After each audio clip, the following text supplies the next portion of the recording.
ગુજરાતમાં બાળમજૂરીના કિસ્સા વધ્યા. અમદાવાદની હોટલમાં બાળકો પાસે કરાવાય છે કામ.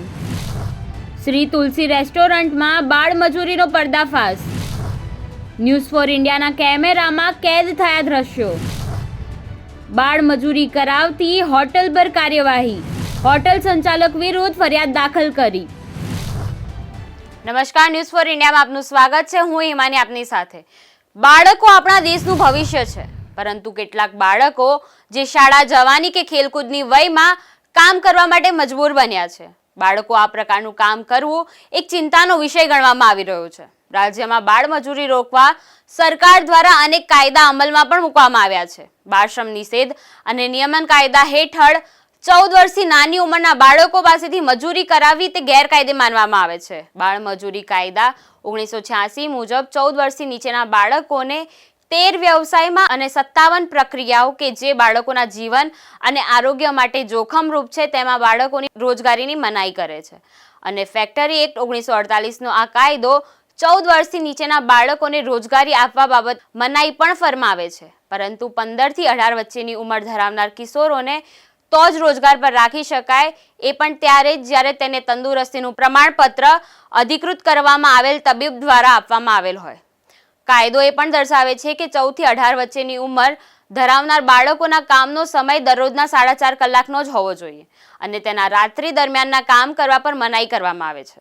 છતાં અમદાવાદના ઈસનપુર પોલીસ સ્ટેશન વિસ્તારમાંથી ચોંકાવનારી ઘટના સામે આવી છે. શ્રી તુલસી રેસ્ટોરન્ટમાં નાના બાળકોને બાળમજૂરી કામ કરાવવામાં આવી રહ્યું હતું, જેના દ્રશ્યો ન્યૂઝ ફોર ઇન્ડિયાના કેમેરામાં કેદ થયા છે, જેને લઈને ન્યૂઝ ફોર ઇન્ડિયાએ તાત્કાલિક પોલીસને ફોન પણ કર્યો હતો.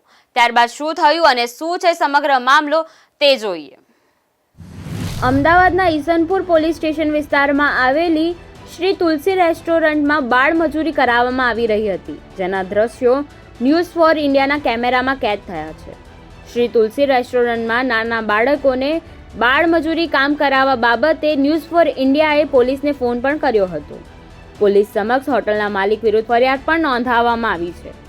બાળકોને કોઈ પણ ક્ષેત્રમાં ગેરકાયદેસર રીતે કામ કરાવવું એ બાળમજૂરી કહેવાય છે. આ કામો બાળકોનું બાળપણ છીનવી લે છે અને રોજે રોજ શાળાએ જવામાં અવરોધો પણ ઊભા કરે છે. આ અવરોધો માનસિક, શારીરિક, સામાજિક અથવા નૈતિક રીતે બાળક માટે હાનિકારક હોઈ શકે છે. દેશમાં બાળકો સાથે મજૂરી કરાવવું તે કાનૂની ગુનો બની રહ્યો છે. તેમ છતાં દેશના મોટા ભાગના શહેરોમાં બાળકો સાથે મજૂરી કરાવવામાં આવી રહી છે. બાળ કામદાર અથવા બાળશ્રમ એ બાળકની રોજગારીને લાગે વળગે છે, જે લોકો નિયમિત અને કાયમી રીતે શ્રમ કરે છે. આચરણને ઘણી આંતરરાષ્ટ્રીય સંસ્થાઓ દ્વારા પણ શોષણ માનવામાં આવી રહ્યું છે. ઘણા દેશોમાં તે ગેરકાયદે ગણવામાં આવી રહ્યું છે. ઇતિહાસમાં મોટે ભાગે વિવિધ રીતે બાળ કામદારોનો ઉપયોગ થતો આવ્યો છે. ત્યારે આજે બાળકોના હકનો ખ્યાલ ઉત્પન્ન થતાં આ મુદ્દો જાહેર વિવાદ બની ચૂક્યો છે. બાળમજૂરી સામાન્ય રીતે બાળકોને વેતનની ચૂકવણી કર્યા વિના અથવા વેતન આપવાની સાથે શારીરિક કાર્ય કરાવવામાં આવે છે. બાળમજૂરી માત્ર ભારત સુધી મર્યાદિત નથી, તે એક વૈશ્વિક ઘટના ધીમે ધીમે બની રહી છે. ભારતમાં બાળમજૂરી વ્યાપક સ્તર પર છે. અહીં બાળમજૂરી માટે બાળકોની તસ્કરી પણ કરવામાં આવી રહી છે.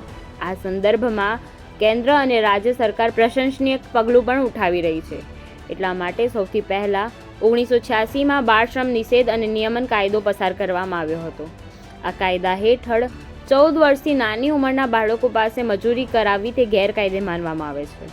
બાળમજૂરી કાયદા 1986 મુજબ 14 વર્ષથી નીચેના બાળકોને 13 વ્યવસાયમાં અને 57 પ્રક્રિયાઓ કે જે બાળકોના જીવન અને આરોગ્ય માટે જોખમરૂપ છે તેમાં બાળકોની રોજગારીની મનાઈ કરે છે.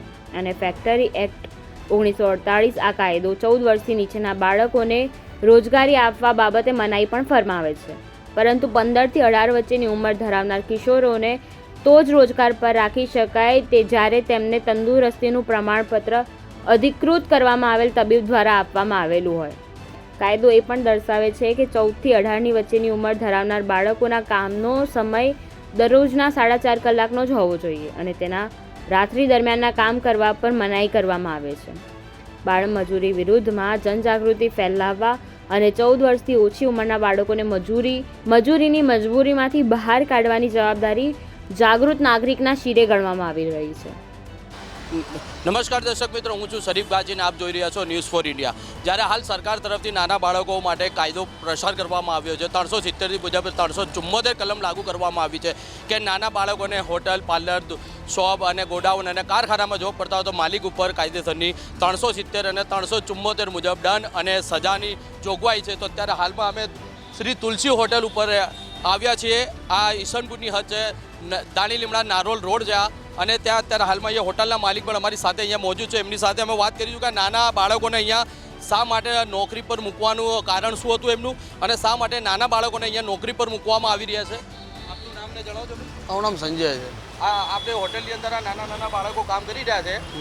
15 થી 17 વર્ષના અને એવા 8 વર્ષનો છોકરો અમે જોયો છે વાસણ ધોતો હતો.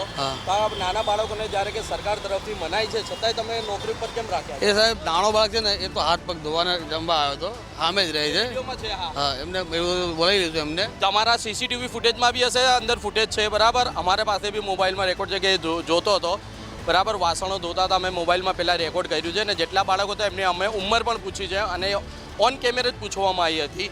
અને અત્યારે તમે ખોટું બોલી રહ્યા છો એવું કેમ? હા સાહેબ, હું તો તમે જો રિપોર્ટિંગ તમે કરેલી છે સાહેબ, તમારું બધું પ્રૂફ છે, ઠીક છે ને. અહીંયા બાળકો નાના રમે જ છે સામે જુઓ, એ અંદર આવે જ છે અમારે અહીંયા, ઠીક છે ને. જમે પણ અહીંયા છે, કોઈક ઉપર નાતાય મળશે તમને ને. કોઈના માટે ના, બધા ગાડલિયા છે ને આપણે અહીંયા જ આવે છે નાવા ધોવા માટે.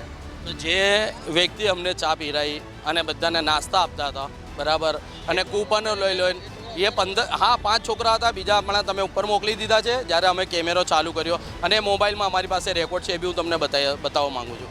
અને તમારા ફૂટેજ છે, એ તમારા જ ફૂટેજ અમારા મોબાઈલના કેમેરા કરતાં તમારા જ ફૂટેજ વધારે કામમાં આવશે, તમને બી ને અમને બી અને પોલીસને બી. અને તમે અત્યારે એમ કહી રહ્યા છો કે નાવા ધોવા આવે છે અને ચા નાસ્તો કરવા આવે છે. હજુ તમે પણ ખોટું બોલી રહ્યા છો. એનું કારણ તો એટલું બધું ખોટું અને આમાં કઈ જૂઠ બોલે સાહેબ? તમે જોયું છે બધું ને. છોકરા હજુ કામ કરે છે, જે તમે જોયા કામ કરે જ છે હજુ સાહેબ. તમે એ 15 વર્ષના જે છોકરાઓ અત્યારે ખસેડી દીધા છે તમે. કેમેરામેન રજબીન સાથે શરીફ ગાજી, ન્યૂઝ ફોર ઇન્ડિયા, અમદાવાદ.